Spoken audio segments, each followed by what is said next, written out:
Following on from their arrest during a nighttime warrant, key suspects Ainars Pelcis and Magdalena Kleina were remanded in prison custody.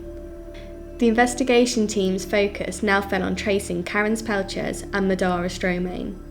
Unfortunately, some of the key players within the operation weren't in the UK and weren't at those addresses when we conducted the enforcement. We knew that they weren't going to be there when that happened. We knew before we went into those addresses that they were out of the country. But they're key to the operation, and unless we pursue them, chase them down, arrest them and hold them accountable, it could just displace this criminality. They could move to another country. They'll be living off the proceeds of what they've gathered from this criminality so far. It's really difficult to take that we haven't got those in custody at the moment, along with the others that we have got in custody, and there's no way that we'll be letting these off scot-free.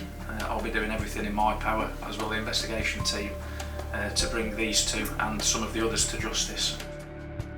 Meanwhile, Derbyshire's uniformed task force, specially trained in searching for evidence, combed the gang's properties for more clues to their offending. They unearthed a paper trail treasure trove that proved how the gang operated and how far the exploitation went. Like here, I'm just sorting some documentation. There are some bank receipts for checks, a list of names, some miscellaneous paperwork on this stand here. This is cupboard area 2, and we've located some paperwork inside this red handbag. There's some more paperwork there, and this folder here contained, I think, some passport numbers. This was on the shelf here. Just a quick film around this cupboard. Okay, it's the 12th of September 2017. Camera's going off. Thanks to the bank statements and other financial documents the task force recovered, the investigation team were able to track down CCTV footage of the people withdrawing large sums of money from the victims' accounts. Unsurprisingly, the people taking all the money out were not the victims, but the exploiters. And the paper trail didn't end in Derby.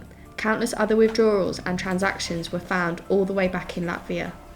Yeah, we're just looking at two of the main offenders using a victim's bank card that is currently in the UK, or was in the UK while that card was being used. It's clearly Madara, Stromane and Karen's Pelcis, wearing some very poor disguises, sunglasses and a baseball cap.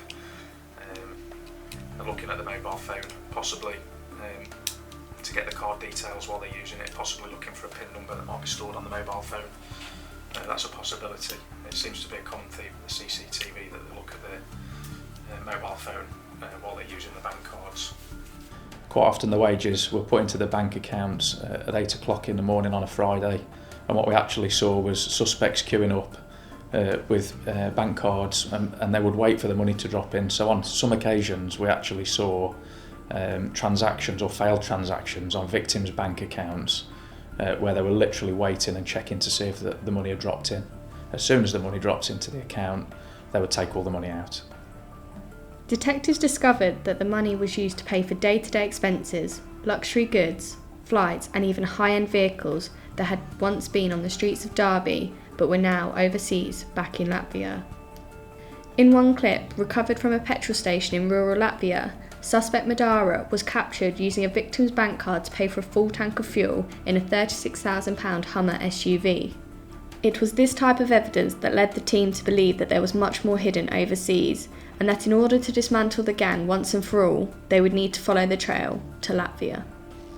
It then brings and opens up that sitting down and reality of, right, what have we actually got? So this is when you start to look at that evidential gaps, where that evidence potentially lies.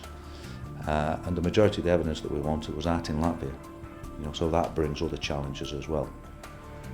I thought it would be quite simple.